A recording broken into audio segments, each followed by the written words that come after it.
পরে কবরস্থানের ভিতরে প্রবেশ করা যাবে কিনা? জুতা পরে আমরা কবরস্থানের ভিতরে জিয়ারতের উদ্দেশ্যে বা কোনো কাজে যাব কিনা, এর উত্তর হলো, নবী করিম সাল্লাল্লাহু আলাইহি সাল্লাম এক ব্যক্তিকে জুতো পরিহিত অবস্থায় কবরস্থানে দেখে নির্দেশ করেছেন, তোমার জুতাগুলো খুলে ফেলো। সেখান থেকে বোঝা যায় যে জুতা পরিহিত অবস্থায় কবরস্থানে যাওয়াটা উত্তম কাজ না, ভালো কাজ না। সুন্নাহ হলো কবরস্থানে প্রবেশ করলে জুতা খুলে তারপরে প্রবেশ করবো আমরা।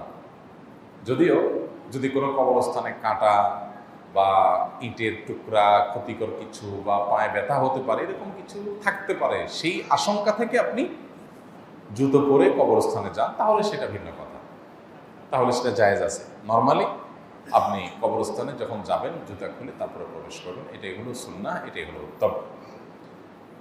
এর একটা কারণ এও হতে পারে যে কবরবাসীর প্রতি আপনার সম্মান প্রদর্শন করা, যে তারা এখানে মাটিতে শুয়ে আছে, অতএব মাটি আমি সেগুলো জুতা পায়ে পাড়ালাম না অ্যাটলিস্ট।